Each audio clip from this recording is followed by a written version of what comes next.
Ayan, hello po. Good morning. Ngayong araw po, meron po akong ipapakitang machine sa inyo. Itong machine na to ay tinatawag na ball cutter. Ball cutter or chopper machine.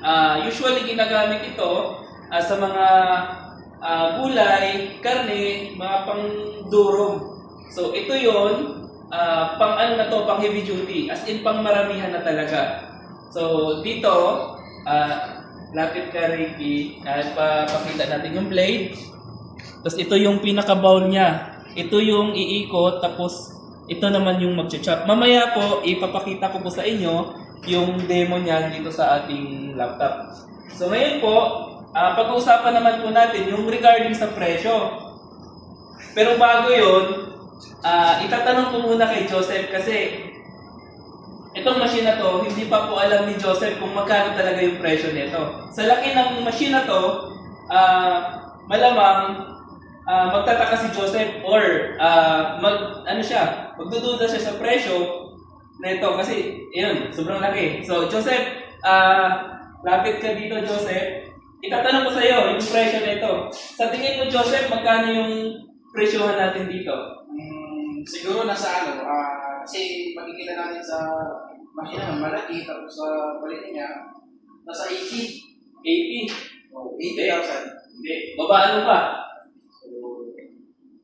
Babaan mo pa? Babaan pa? Siguro 65. 65, masyadong mataas. Pataas pa rin. Sa benta natin. Siguro 50. 50. Hindi rin. Alam mo Joseph, ang sabi ni boss, ang benta lang po natin dito sa ating machine ay nasa 35,500 pesos lang. So, yun. Sa laki ng machine na to, dahil supplier naman tayo, binibenta lang po natin ito ng 35,500 pesos. Ayun. Sa mga gusto pong bumili nito, ayan, sa ngayon, limited unit lang to. So, paunahan na lang po. So, ngayon naman, ipapakita ko naman sa inyo kung ano po yung trabaho ng machine na to. Ang trabaho ng machine na to ay ito. Ricky, lapit ka Ricky, i-play natin. So, ito yung machine na yan. Ito siya.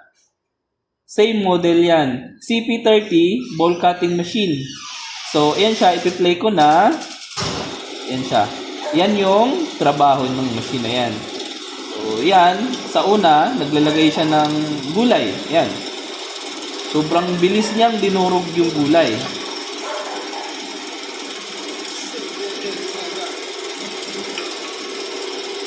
Yan. So, habang umiikot yung bowl niya, nag-iikot rin yung blade niya para mag-chop yan.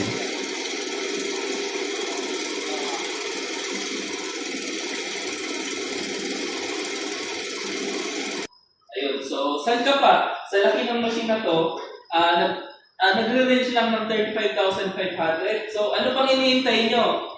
Dito na kayo sa ball cutter machine. So, mapapadali po ang ating gawa at mapaparami. Ayun. Maraming salamat po. Sana makita nyo at mapag-aralan nyo po itong aming video para sa machine na to. Maraming salamat.